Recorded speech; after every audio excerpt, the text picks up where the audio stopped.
Wabarakatuh. Halo teman-teman semua, gimana kabarnya hari ini? Semoga teman-teman dalam keadaan sehat semuanya ya, sehat, baik, dan segala sesuatunya berlangsung lancar ya teman-teman ya. Dan teman-teman minggu ini kita sudah ada di minggu yang ketujuh. Minggu yang ketujuh itu berarti minggu terakhir sebelum UTS. Jadi minggu depan teman-teman akan melaksanakan UTS atau midterm test atau ujian tengah semester ya. Jadi di video ini saya akan berusaha mereview sedikit dari materi yang sudah teman-teman pelajari gitu ya. Review materi dari materi yang sudah teman-teman pelajari dan akan memberikan gambaran nih buat teman-teman. UTS atau midterm test itu akan seperti apa ya. Jadi mungkin buat yang kemarin Zoom-nya terputus-putus gitu ya, menyimak Zoom-nya terputus-putus, atau misalnya ada yang tidak bisa berangkat gitu ya, teman-teman bisa menyimak di video ini, di video minggu ketujuh untuk video yang pertama dan yang kedua, karena ini akan membantu teman-teman ya. Nah, jadi teman-teman minggu depan akan mengerjakan UTS, ujian tengah semester atau midterm test ya, yang mana ujiannya itu dilakukan secara offline dalam arti teman-teman harus datang ke kampus. Jadi ini pun sebagai sebuah reminder, sebagai sebuah persiapan untuk teman-teman yang mungkin berada di luar kota untuk mempersiapkan diri karena ketika UTS berarti teman-teman harus stay di sini gitu ya. Paling tidak kan stay karena kalau yang memakan waktu dan jarak yang banyak itu saya sebenarnya tidak, daripada capek di jalan dan lain sebagainya, menurut saya lebih baik, untuk stay di sini gitu ya. Nah, teman-teman harus datang. Nah, walaupun ujiannya offline gitu ya, teman-teman tetap mengerjakannya dalam bentuk online ya. Jadi, teman-teman mengerjakannya dalam bentuk online.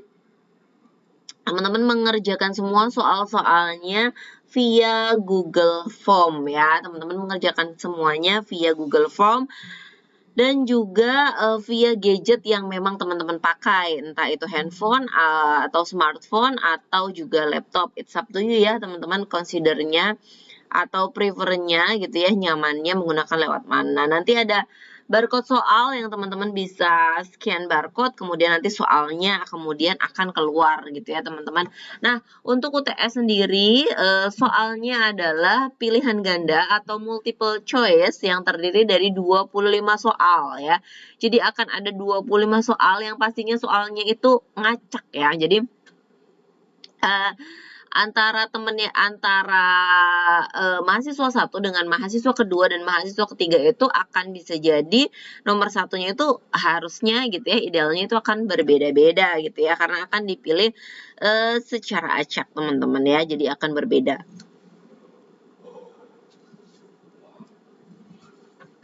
ya.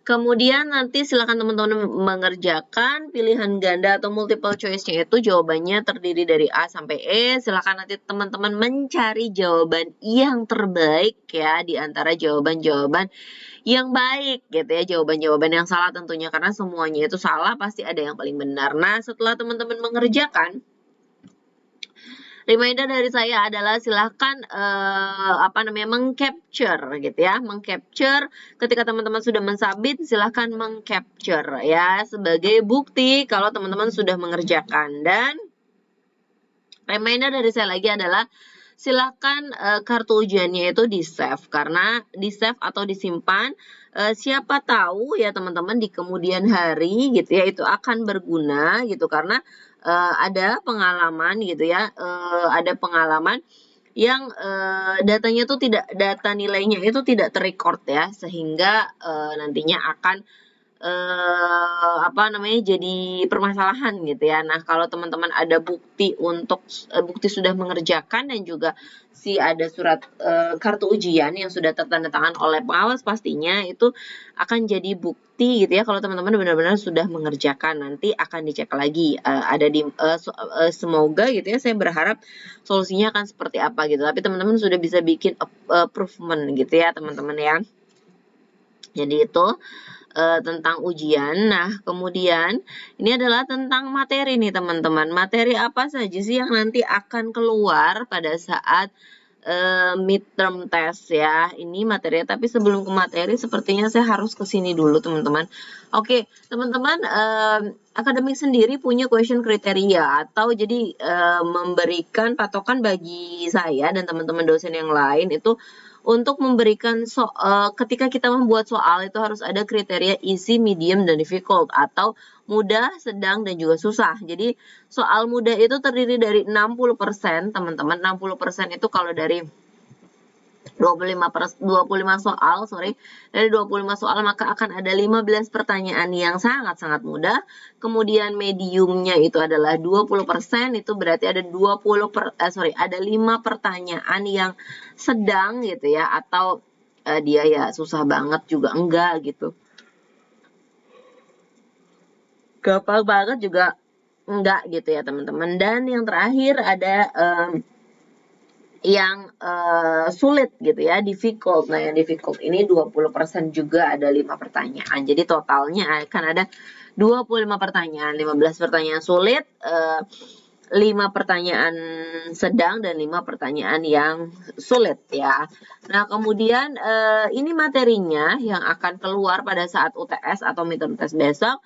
Part of speech, English sentence pattern, simple present tense, and simple past tense, yes or no question, and WH question, and then describe about ourselves. Part of speech itu about noun, adjective, adverb gitu ya. Verb ya, silahkan dibaca lagi. English sentence pattern itu kan ketika teman-teman mengenal sebuah kalimat, itu mana kalimat yang akan jadi subjek, predikat, dan juga objek. Simple present tense dan simple past tense ini adalah dua tenses yang kita pelajari. Simple present tense ini adalah tenses yang digunakan untuk keseharian, sedangkan simple past tense adalah tenses yang digunakan untuk masa lampau. Si simple present tense sendiri ketika dia verbal, ketika dia kalimatnya adalah kalimat verbal menggunakan kata kerja bentuk yang pertama, sedangkan untuk simple past tense ketika dia kalimatnya adalah verbal maka dia menggunakan kata kerja bentuk yang kedua, teman-teman ya. Jangan lupa nih di bagian simple present ada lagi pembagiannya, ada singular, ada plural juga. Nanti teman-teman silahkan baca lagi gimana. Kemudian jangan lupa di dalam simple past tense ketika dia kalimat verbal, maka verb yang digunakan akan adalah verb yang kedua. Tapi verb kedua itu hanya digunakan di bagian positif saja, tidak untuk negatif dan interrogatif. Silakan teman-teman baca lagi. Oke, question sentence. Question sentence adalah pertanyaan-pertanyaan yang jawabannya kalau ada yang yes no question dan ada yang WH question. Kalau yang yes no question adalah yang jawabannya yes atau no, dan ini depends on time, berdasarkan dengan waktu. Untuk past maka menggunakan did gitu ya untuk yang verbalnya. Untuk yang present maka menggunakan do atau does. Untuk yang akan datang maka menggunakan will. Nah, itu untuk yang kalimat verbal. Yang non verbal berbeda lagi.